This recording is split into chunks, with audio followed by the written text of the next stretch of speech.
this great big speech here. I could talk about Dan Daly. I could talk about Chesty Puller. I could talk about John Basilone. I could talk about all of the incredible Marines. I could talk about my friends, some of whom came home from Iraq or Afghanistan and a couple of whom didn't. We know that the reason why this organization is so special is fundamentally because we take the very best young Americans, we turn them into something even better, which is Hey everyone, welcome back to 45th Perspective. If you're new here, this is the channel where we break down what's happening in Washington, beyond the headlines, beyond the noise, and look at what it really means for ordinary Americans. If that's the kind of honest, in-depth analysis you've been looking for, make sure to hit that like button, subscribe, and tap the notification bell so you never miss a new upload. And if you want to go a step further in supporting what we do here, you can join us over on Patreon at patreon.com/45th Perspective for as low as $5 a month.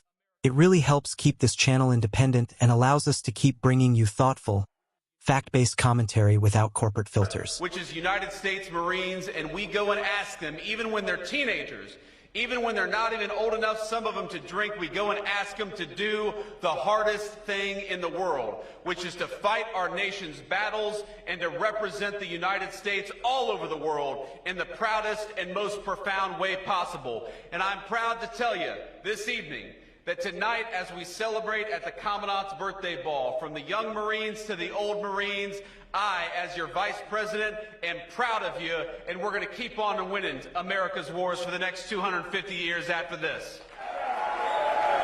Now, let's get into it. The Senate hearing we're talking about today was one that's been making waves all week. The hearing focused on government accountability and oversight in the aftermath of recent federal spending decisions, particularly related to defense, border security, and economic recovery programs. In short, senators from both parties were asking tough questions about how billions of taxpayer dollars have been spent, whether those funds were used efficiently, and what steps are being taken to ensure transparency moving forward. At the center of the discussion were two major themes: national security versus fiscal responsibility. On one side, you had senators arguing that in today's world, especially with global tensions rising, the U.S. can't afford to cut defense spending or pull back from its commitments abroad. On the other side, you had lawmakers and analysts raising concerns that our debt is growing unsustainably, and that pouring endless money into defense without oversight isn't just bad economics. It's dangerous for democracy. And honestly, both sides made some compelling points. Let's unpack what actually happened in the hearing. The first half was dominated by testimony from defense officials who defended the administration's budget proposal, saying the spending was necessary to modernize the military and keep pace with rivals like China and Russia. They talked about the importance of maintaining a strong deterrent, upgrading cyber capabilities, and making sure the U.S. remains the world's leading military power.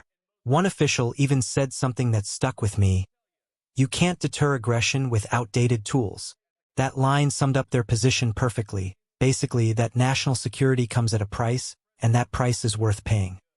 But then came the pushback. Several senators, both Republicans and Democrats, raised questions about waste, duplication, and lack of accountability. Senator Rand Paul, for instance, pressed the witnesses on why so many contracts were awarded without competitive bidding.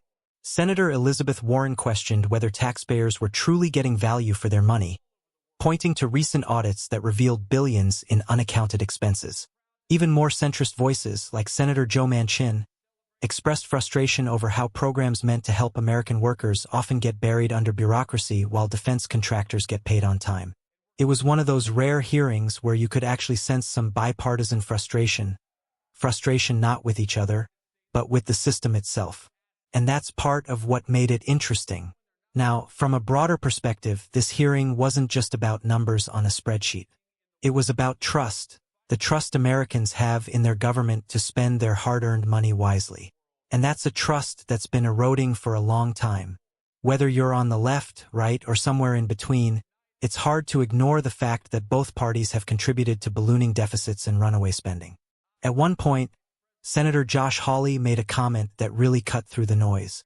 He said, "If we can find hundreds of billions for foreign wars and defense projects, we can find a fraction of that for working Americans who can't afford groceries." That statement drew some applause from the audience, and it captured a sentiment a lot of people feel right now. There's a growing divide between the Washington agenda and the kitchen table reality most families live in. People are tired of seeing endless debates about billions and trillions while their rent, food, and healthcare costs keep going up. But of course, it's not that simple. The counterargument, made especially by senators on the Armed Services Committee, was that a weak or underfunded military would eventually cost us far more.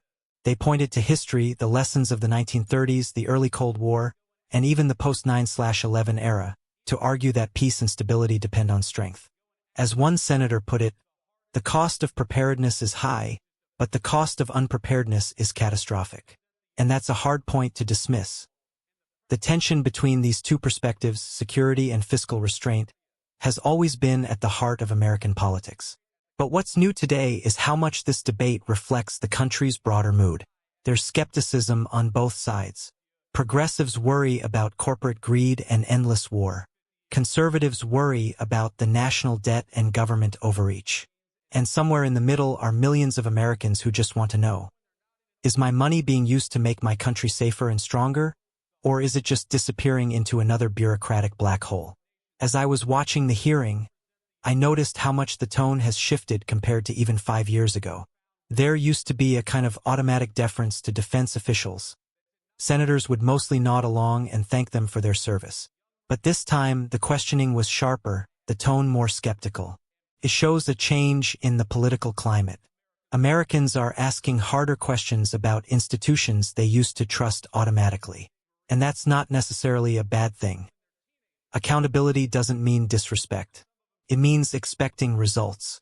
And if anything, that's something the men and women who serve in uniform understand better than anyone else, because their entire profession is built on accountability and performance. Now, let's talk about what this all means beyond Capitol Hill. The implications of this hearing stretch far beyond the numbers. They go right to the heart of how America defines its priorities in a changing world. Are we going to keep writing blank checks for defense? Or are we going to demand transparency before we spend another dollar? Are we going to rebuild our domestic economy and infrastructure with the same urgency we show in building fighter jets? Are we going to ask tough questions about the trade-offs between national strength abroad and stability at home? One of the hearing's most interesting exchanges came when a senator asked whether the Pentagon could redirect a portion of its budget toward emerging technologies that also have civilian applications, things like clean energy, AI safety, and supply chain resilience. The idea wasn't to cut defense spending, but to make it smarter, to use innovation to serve both military and civilian goals. It was a refreshing line of thought, and it suggested that maybe the old binary guns versus butter doesn't have to be so rigid anymore. There was also a broader theme about how global alliances factor into all this. Several senators emphasized that the U.S. can't bear every burden alone, that allies like NATO members need to step up and share responsibility. This has been a recurring point over the years, and it's becoming more urgent as conflicts and flashpoints emerge across multiple regions. You could sense a quiet agreement among senators that the American people are growing weary of footing the bill for everyone else's security. And yet, as others pointed out, stepping back too far could create power vacuums that embolden rivals like China or Russia. That's the delicate balance America keeps having to strike, between leadership and overextension, between caution and commitment. As the hearing wrapped up, there was a notable shift from confrontation to reflection. The closing statements weren't about scoring political points. They were about finding a path forward. Several senators mentioned the need for bipartisan reform in budgeting and oversight, something that, frankly, we've been hearing about for decades but rarely see in action. Still, there was something different this time. Maybe it's the growing sense that the system can't keep running on autopilot forever. Maybe it's the realization that Americans are paying closer attention now. Here's my take. I think this hearing captured a moment of reckoning. It showed that even within the halls of power, there's a growing acknowledgement that our fiscal path is unsustainable, and that simply throwing money at problems doesn't solve them. At the same time, it reminded us that the world is a dangerous place, and cutting back on security without a plan can create bigger risks. Both of those truths can coexist, and real leadership means navigating that tension with honesty and courage. It's easy for media outlets to frame hearings like this as partisan theater. But if you actually listen to the substance, you realize it's one of the few places where meaningful debate still happens, where ideas clash but not necessarily in bad faith. And maybe that's something we should be paying more attention to, because when senators from different sides actually sit down and challenge each other respectfully, that's when democracy still works. That's when oversight still matters. And that brings me to the question I always ask at the end of these videos. What does this mean for you, for the average American watching this right now? It means that your voice matters more than you might think. The people in that hearing room were elected by voters who either demanded accountability or didn't. The fact that these questions are being asked at all means there's growing public pressure for transparency, for smarter spending, for results. And that's a good thing. It means people are waking up to the idea that patriotism isn't just waving a flag. It's caring enough to ask where your money goes and what values it represents. It also means that, as citizens, we need to resist the urge to see every issue through a partisan lens. Fiscal discipline isn't a Republican idea, and caring for the troops or supporting responsible defense policy isn't exclusively Democratic. These are American concerns. They belong to all of us. And if there's one lesson from this hearing, it's that the problems we face are too big to be solved by one side alone. I also want to highlight how the tone of civic debate itself has evolved. There's a growing group of younger senators and policy thinkers who are less interested in ideological purity and more focused on measurable outcomes. That's encouraging, because the more our leaders start thinking like problem solvers instead of party loyalists, the more likely we are to see actual progress. Still, it's hard not to be cynical sometimes. We've heard so many promises of reform before. We've seen hearings turn into viral clips, sound bites for social media, and then nothing happens. But maybe, just maybe, the combination of rising debt, public frustration, and geopolitical uncertainty is forcing Washington to confront some uncomfortable truths. The kind of truths you can't spin or ignore forever. As we close out this discussion, I want to step back and look at the bigger picture. The debate over government spending, accountability, and defense isn't just about budgets. It's about identity. What kind of nation do we want to be? Do we define strength by the size of our military or by the health and resilience of our people? Do we measure patriotism by how loudly we demand action abroad or by how responsibly we govern at home? Maybe it's not an either/or question. Maybe real strength comes from balance, from being both powerful and prudent, both secure and sensible. That's what I think hearings like this are really about, finding the balance between who we are and who we need to become. At the end of the day, no senator, no president, and no hearing can fix that balance alone. It's up to us, the people watching, voting, and holding them accountable, to demand better. Because government only reflects what we tolerate. If we tolerate waste, corruption, and excuses, we'll keep getting more of the same. But if we insist on accountability and principle, even when it's inconvenient, we can push things in the right direction. So what's next?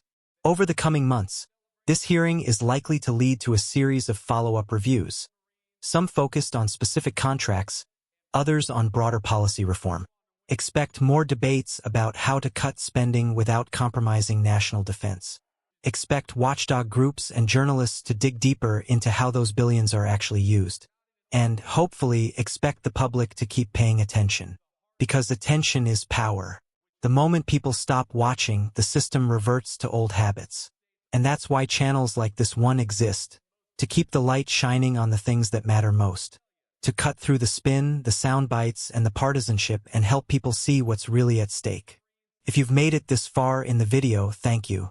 I know this was a deep dive, but these are the kinds of conversations we need more of, conversations that go beyond Team Red versus Team Blue, and ask what's actually good for the country as a whole. So before you click away, I've got 2 requests for you. First, if you found this breakdown valuable, please take a second to like this video. It really helps the channel reach more viewers who care about informed discussion. And second, if you want to be part of keeping independent analysis like this alive, consider joining our Patreon community at patreon.com/45thperspective.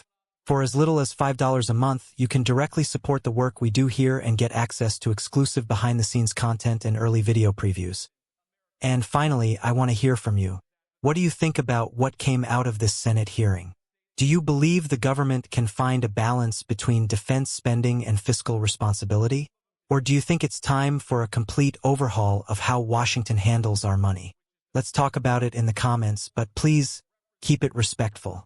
This channel is about thoughtful conversation, not shouting matches. I'll be reading and responding to as many of your comments as I can, because your insights help shape future videos.